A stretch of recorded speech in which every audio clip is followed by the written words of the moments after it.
Hello and welcome to a Kids Book Creator Capital free little video course, and today we are going to look at writer's block and worrying about our work being perfect. And these are two things that, not that they don't exist, because if they're true for you then they're true, but I believe that they're an outside pressure we put on ourselves that we shouldn't need to worry about. And I also believe they can be an excuse. Like, they're a reason for not starting a story. Oh, I've got writer's block. They're a reason for not finishing a story. I can't think of what's going to come next. Or it's not perfect, so I've got to keep working on it and rework it and edit it. And it's a reason for not finishing it and getting it out there. And that's doing a disservice to the world. So today we are going to look at 5 simple techniques to overcome writer's block and overcome it being perfect. And one of the best ways to overcome a fear of something being perfect and not being able to write is to write and not worry about it being perfect. So that's what we're going to do in the very first technique.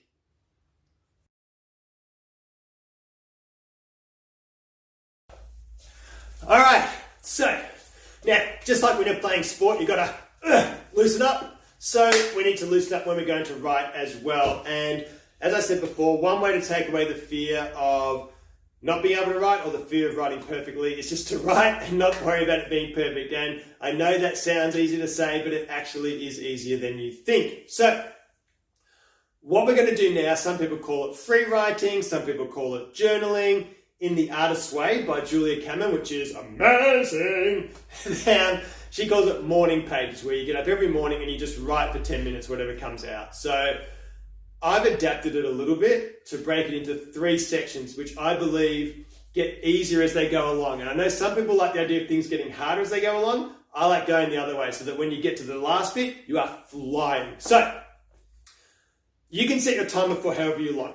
You can set your timer for however long you like. I suggest just 5 minutes to start with is good. You can build up as you go along. So 5 minutes on your timer, and you're just going to sit and you are just going to write. You are just going to write whatever pops into your head. It might be about, I went to the shops yesterday and I saw a dog playing with a puppy, and then I bought groceries even. Don't even worry about it, because it doesn't need to be perfect. You might write, I can't think of anything to write. What am I going to write? This is terrible, but you might find it merges into something else as you go along. Right, 5 minutes like that. Then, straight into 5 minutes, look around your room, your house, wherever you are, and see what's there. I've got some scented candles. I've got a bowl of fruit. I've got some juggling balls. I've got a water spray thinger. I've got a gargoyle. I've got some artwork that my amazing friend did. I've got a picture of my grandmother, who was actually a children's book author and writer as well. And I've got a picture of me wearing a wig as a kid in my soccer club uniform. So choose one thing and just write about it. Now, it might be you just write exactly about it. I've got 3 juggling balls. They're on the kitchen bench. They're purple and they're yellow. They're stitched into quarters, and factually write about it. But you might write about someone who's juggling. You might write about your experience juggling. Whatever it sparks in you, write that. And you might find that it starts one way and changes into another way and changes into another way as you write. Amazing. Then, next 5 minutes is just thinking about something that you love or someone you love and writing about that. I love because, so for me, let's say it was going to be golf. I love golf because I love the smell of grass. I love walking. I love being in nature where I could be anywhere in the world. I love the feel of a shot that you just nail it. There's nothing like it for me in any other sport. So whatever it is, write it down. Why you love it. And again, that may lead into a story. It may lead into fact or fiction, whatever. Talking about that, will these necessarily lead into stories? No, not necessarily, but it's loosening you up. It's saying, when you say you can't write and you've just written for 15 minutes, you can't say you can't write anymore. So you've written, and you don't have to worry about this being perfect, because it's play, it's release, it's cathartic. It's just getting the words out there and feeling the pen on the page or your fingers on the keys and just going for it and not worrying about anything else except just opening yourself up, letting the blockages go, and just writing. So that's one way. I like it.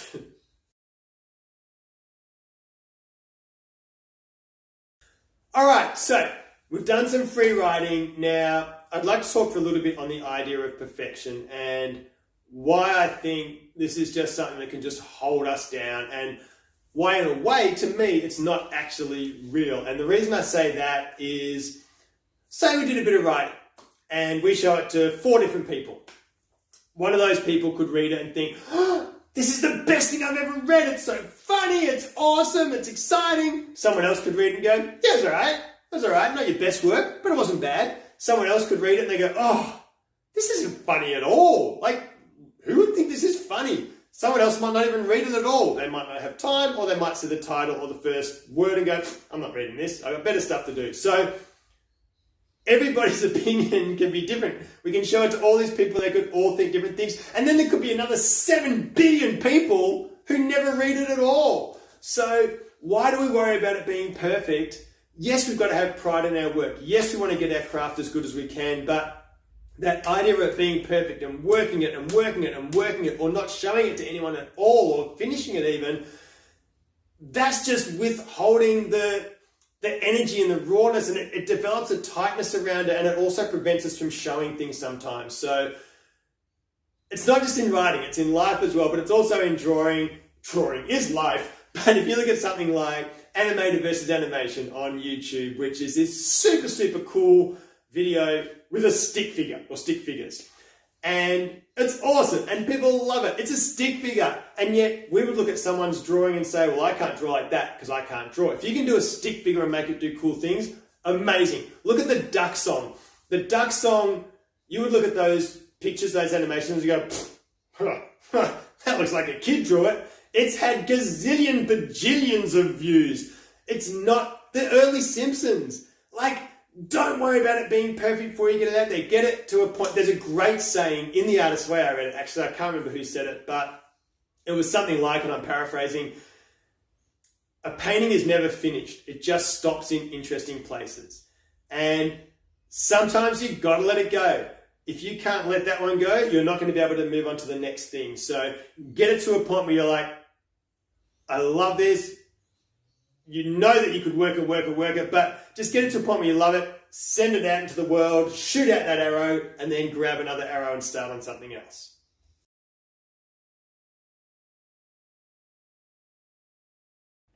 Right, so one thing I get asked a lot by kids at schools is, where do you get your ideas from? And adults often ask me that as well. How do you get inspired for stories? Or how are you so prolific? How do you come up with so many ideas? Don't you get stuck?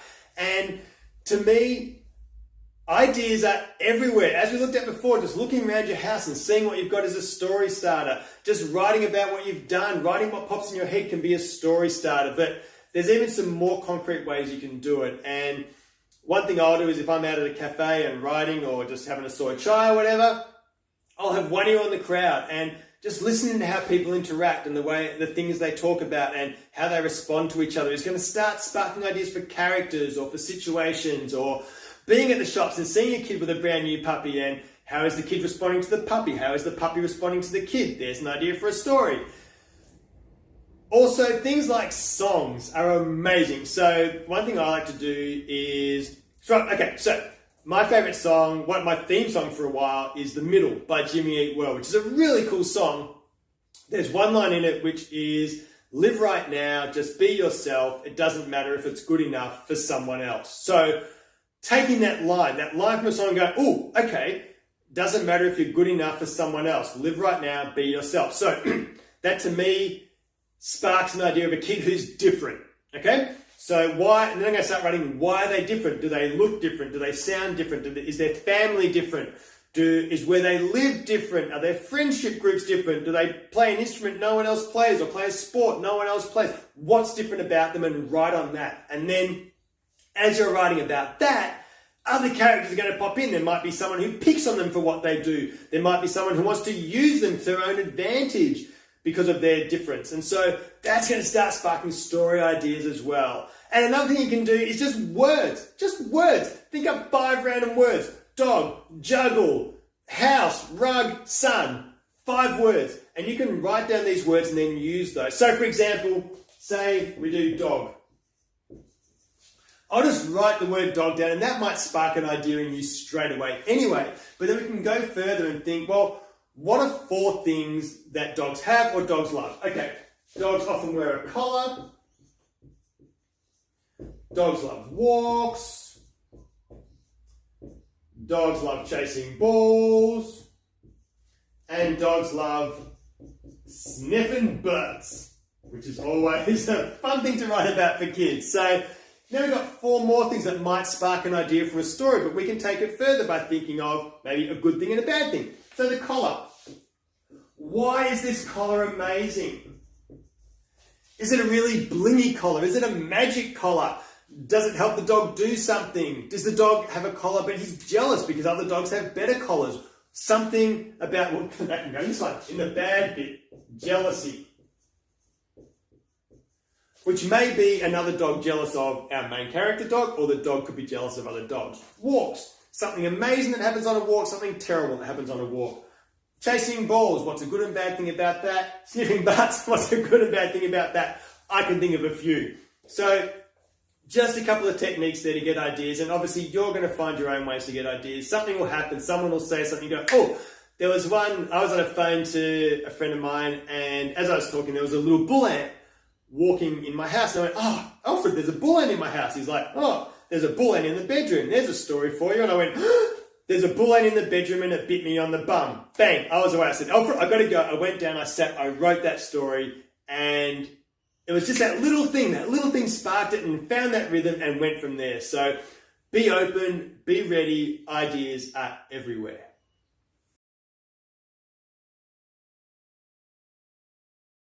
Okay, so something that I love doing with kids in schools, and I do this myself as well, is having a storyboard generator, which is going to give us ideas for stories without us having to write the whole thing. It's going to give us like a backbone of a story, but not like my mum's because she broke it. I swear my sister stepped on a crack. Anyway, moving on. So this is something where even if you do the bare minimum, you're going to get ideas for 32 stories. If you write 2 things in each column, so you're potentially writing, potentially like 10 to 15 words, and you're going to get 32 ideas for stories. So this is the way I do my storyboard. You could obviously do more columns, you could change the headings. This is how I like to do it to get that structure that works for me. So I have main character in the first column, and that can be a thing, it can be a person, it can be a name, whatever you want. Skill or power. Our main character in a story, especially a kid's story, does usually have something that sets them a little bit apart. Whether that's a particular skill they have, it might be that they're very loyal or brave. It could be something they pick up along the way, like something magic, something that sets them apart. Nemesis, the enemy, location, and situation. Now, as I said, you might add different columns. The nemesis often gets a skill or a power as well. You might have a friend in there as well, like someone who's going to be a really great friend for our main character, but as I said, 2 things in each column, you're going to get 32 ideas because you can mix and match these things around. So let's say, for example, we have main characters. Let's just go Charlie and a cat. Now, skill or power, you can think about the main characters or you can just ignore them and just say they can be anything. So skill or power is flying and invisibility. I'm going to write invisible because that's all I've got room for. Nemesis, whatever you want. You could say dog. You can go outside the square a little bit as well. So the nemesis is, let's just say, a dragon and a... now I'm stuck. A banana. I don't know. Whatever. Not just kids' stories. In any stories, anything could be real. I'm listening to a great thing on masterclass.com at the moment with Aaron Sorkin, and he said he doesn't care about realism, he cares about believing it's real. And if you can make your world real, no matter how fantastical it is, that's all you have to do. Now, location, we've got, let's say, Disneyland and under the sea. And situation, again, we're brainstorming. It's just whacking down the ideas as quick as you can. Situation, there is no chocolate. And there's also a situation of turtles turn evil. Now, as you can see, if we're just doing 2 in each column, it doesn't give us a lot of leeway, but we can still mix and match with 32 ideas. So one idea, there's a cat who can fly, there's an evil banana, they're under the sea, and there's no chocolate. There's an idea for a story. Now, the situation is going to be like a problem or a main event in the story. 32 ideas. If you do, the more you can do in each column, the more variables you're going to get, because you are going to write down things that you don't particularly think you want to write about. But if you can get 5 in each column, suddenly you're over 3,000 ideas. So you've gone up by 100 times just by putting 3 more things in each column. So this is a really great, fun, easy way. You don't have to write a lot of words. It's giving you an idea for a story that you can then expand upon, and it's just really fun to see what comes out.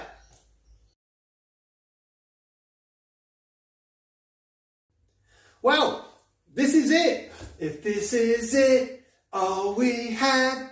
I'm not going to sing too much, but this is it. This is the last little bit, last little technique I'm going to show you, and I hope that this course has given you some ideas, some techniques that you'll be able to use, and not every one of them might stick with you or strike a chord with you, but hopefully there's something there that will help you get the ideas out, get the writing flowing, and have fun with it as well. Now, the final technique is more for if you're in the midst of your planning, or if you're writing a story and you get stuck at a certain point and you think that that's sort of a writer's block point. Think about what could go wrong for the main character. What would the main character least like to happen in that situation? And not only will this give you ideas and things to do going forward, but it gives a nice shape to the story. And there's a really good video by Kurt Vonnegut on YouTube, and I'll put the link in the descriptions, where he talks about shape of stories, and he'll have like a graph.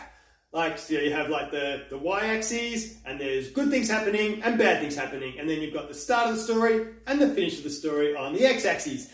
And axes, I don't know, I did engineering. Anyway, so say your typical boy meets girl story, it starts off, boy meets girl, boy loses girl, boy finds girl, or finds something else. And you get that nice little shape. And that shape is really good, and that idea is really good for kids' stories as well. And maybe not the boy meets girl thing, but unless it's a friend, keep it friendly. Then you can have boy gets puppy, boy gets toy, Christmas is coming, whatever it is. But then, oh no, something bad happens before Christmas. The dog runs away. This happens, bad things, amazing things at the end. And you get this, for a picture book especially, you don't want too much going on. That gives you a nice shape. Thinking about what can go wrong, or the thing that the character would least like to happen, isn't always easy. And the first thing you think of might not be something you want to pursue. But if you write down a few different ideas, the more you get down, one will strike a chord with you. And if you go with that, that can then open up new avenues as well, because you'll see how your character reacts to this thing going wrong. And it sounds weird, but sometimes your character surprises you. Like, you're writing, and what your character does as you're writing, it surprises you. And that opens up all these other possibilities as well. So thinking about what can go wrong, thinking about the thing your character would least like to happen, is a really good way to get unstuck. And now I'm going to get unstuck, move my feet off the floor, and get out in the sunshine. Thank you so much for watching along. I hope this has helped you in some way, and I will see you soon. Happy writing. Have fun.